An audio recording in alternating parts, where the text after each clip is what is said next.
So in the Canvas, you should have some links for some cool videos that are going to help get you ready for today's lesson. And so I'm going to, for the sake of this video, jump right into the notes where we left off with part 1. So part 2 starts at the exponential growth model. And this is just giving you this formula right here. It's giving you a tool to use, but I want to make sure you understand what each of these means. So the y in this equals, that's the same thing as saying that's the amount that you end up with. It's your amount at the end, at the finish, it's your result, however you want to think about that.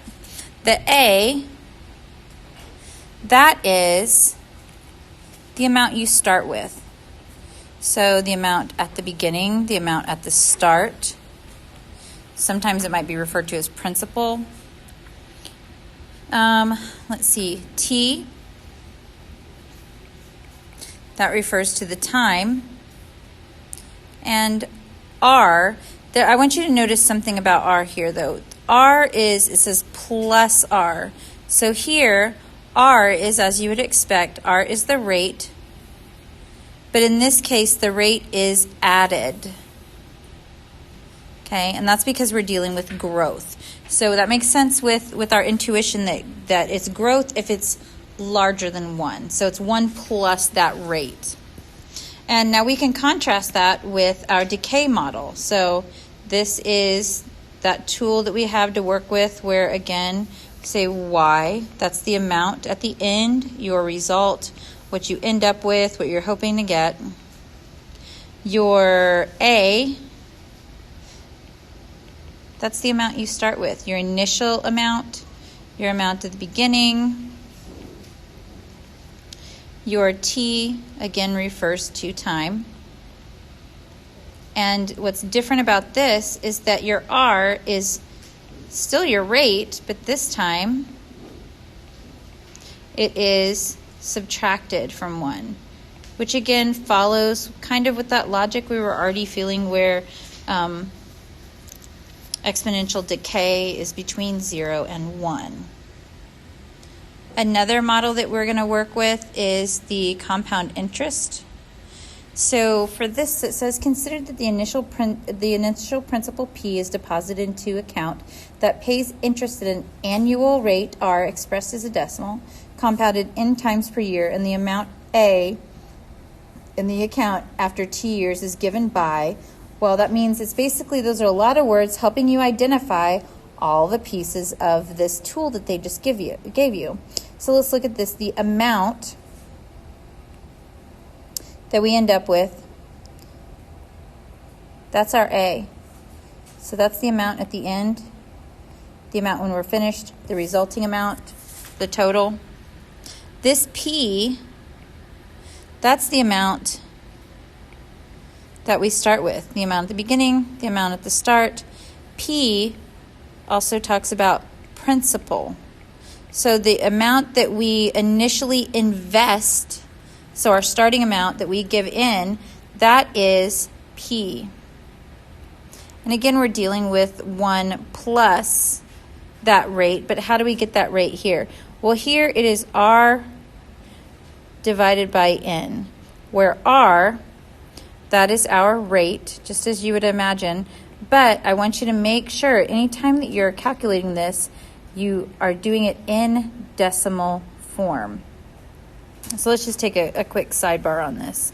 If we have, let's see, if we're saying, let's say, you don't have to write this down, or you can, 25%. To write that in decimal form, we have to move that decimal over 2 places. So that is the same as saying 0.25. That's how we would calculate it. We would be using it in our calculations. So if something had 7%, well, when we move it 2 decimals over, we get 0.7. Say we had something larger than 100, like 125. Then when we move that over, that will result in 1.25 as our decimal. So just keep that in mind, that the rate is always going to be in decimal form. That's how we need it to work with it. And N, well, here's T. T is our time. And then finally N, which you see in 2 places. You see it up here and you see it here. That is the number of times that it's compounded in each year, or in a year, or per year. So if I'm thinking about that, if I'm looking for my n's, if I say that n is compounded yearly, so that means one time in a year. Semi-annually is twice a year. There are 4 quarters in a year. There are 12 months in a year. There are 52 weeks in a year.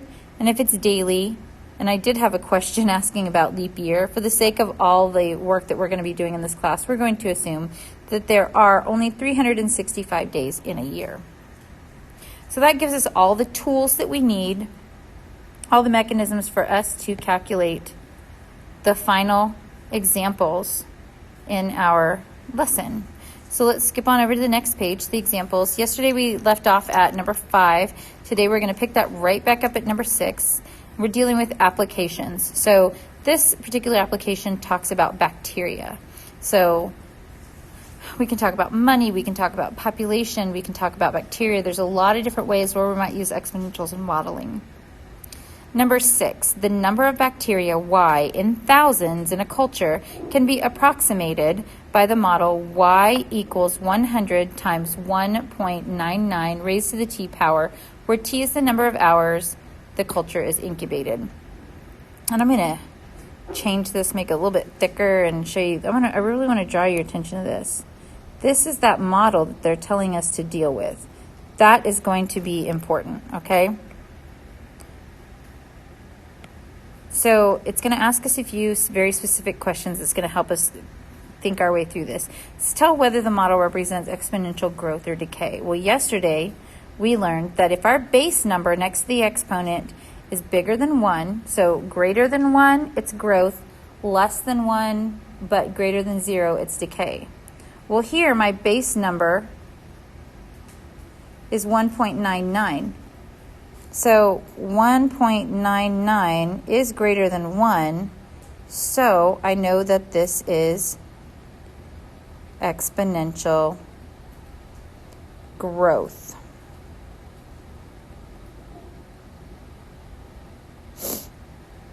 It asks to identify the hourly percentage increase or decrease. Okay, I'm going to think back at those tools that I just had. And remember when we talked about that exponential growth or decay model, we said that that number in the parentheses, that 1 plus r, that's that base number where the rate is added. Well, 1 plus r, that matches up in our equation here to that 1.99. So if what it's asking me, let's see, what is it asking? It's asking for that rate, so that r, I can just subtract 1 from both sides and say that my rate is 0.99. But it wants the percent increase. So I'm going to write 0.99 as the percent, which is 99%. And we've already established that it's growing. So that is an increase of 99%. And again, we just got that because we knew that that 1.99 matched up right there. So estimate when the number of bacteria will be 1 million. Okay, that's a doozy. That's kind of tough. So what is it asking us? It's asking us for a when. So it's asking us for some kind of time, right? Oops. So let's say it's asking for the t when y is equal to 1 million. So that's what the question is actually asking us. So we know that it's going to end up like some kind of equation like this.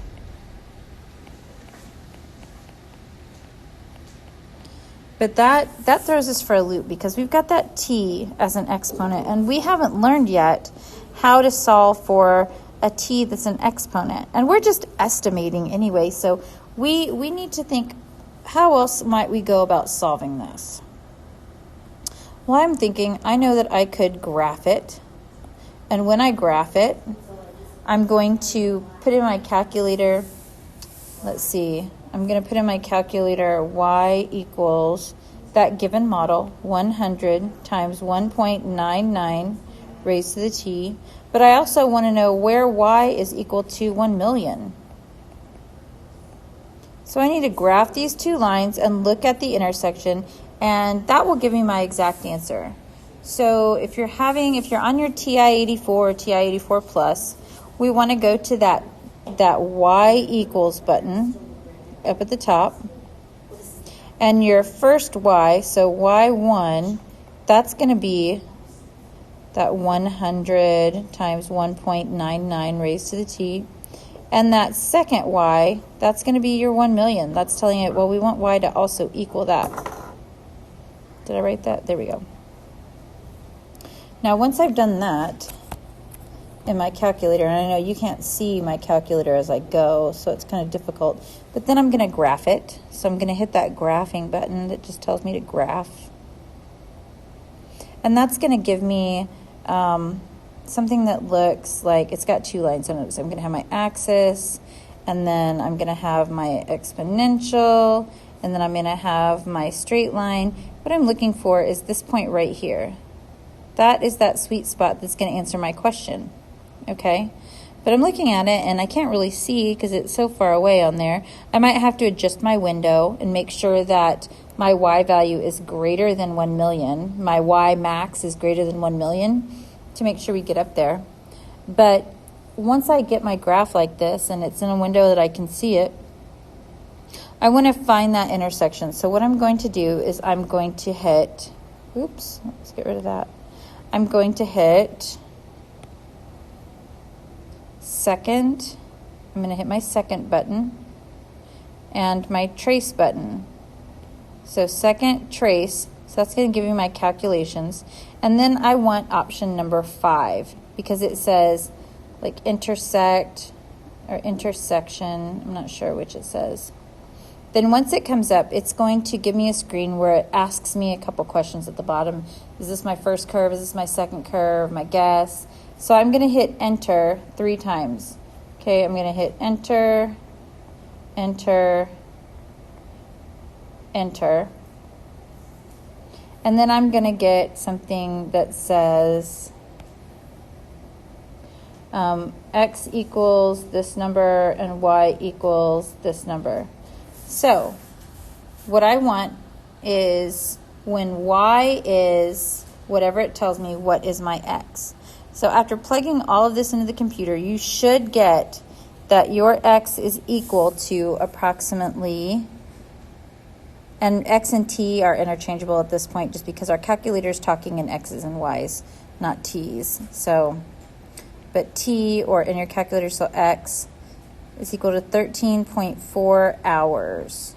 If you did not get that, go through all of these steps again over here and check your window. See if you might get an error message. It's because it's outside of your window, so check that and make sure that your y max value has to be greater than 1 million if you're going to be able to fit it in that window and see it. So that's something that might help you troubleshoot. Okay, so finally we're looking at these last 2 examples. That's going to give us all the tools we need to finish our homework, to finish our practice work. So it says, use the given information to find the amount A in an account earning compound interest after 5 years when the principal is $1,250. So I know that this is my principal, that's important. My 5 years is important. I'm going to go back to my previous page of notes and remember that my compound interest formula is A equals my principal times 1 plus whatever my rate divided by the number of times it compounded is. But all of that is going to be raised to the number of times times the amount of times. So that is that formula that I have to keep in my mind, that I'm thinking about. And it tells me right now that I'm going to be solving for A. So I don't know my A in any of these. So I should have everything else. I should have my P, my R, my N, and my T. Well, my principal, it tells me in the directions, is $1,250. My rate, it tells me in number 7, is 2.25%. So when I write that as a decimal, get that. The number of times it's compounded, well, that's quarterly. There are 4 quarters in 1 year. And the time that's given in the directions is 5 years. So I know that A equals, and then I'm just substituting in, what's my P? 1 plus, what's my R? What's my N? And then all that is going to be raised to the 4 times 5. So I'm going to plug that in my handy dandy calculator. And you should get $1,398.40. If you do not get that, check your parentheses. Wherever you open a parenthesis, you should close a parenthesis. You might need to remember to write multiplication right there. And if you're opening a parenthesis here, you got to close it here. And that's another open and close right there. If you put in 4 times 5 instead of 20, you'll want to go ahead and put parentheses around there. And then finally, you've got the same directions for the next one. So let's see, some of my information didn't change. My principal is still the same, and my time is still the same, but this time my rate has changed. And it's compounded daily. Well, how many days are in a year? For this class, there's always going to be 365, even though leap years are a little bit different. So let's go ahead and figure that out. 1250 times, in the parentheses, 1 plus that 0.0125 divided by 365. And then that is all taken to the n times t power. So 365 times 5.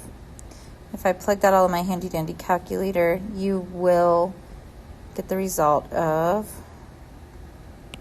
let's make that prettier, maybe not. Okay, you'll get the result of $1,330.62.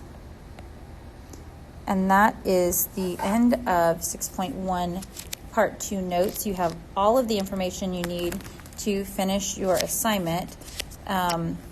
We practiced 1 through 11 on 6.1 yesterday, and we're going to finish up 6.1 today with just problems 12 and 13, and that's dealing with exactly the type of thing that we just did in our notes. So thank you very much. See you tomorrow.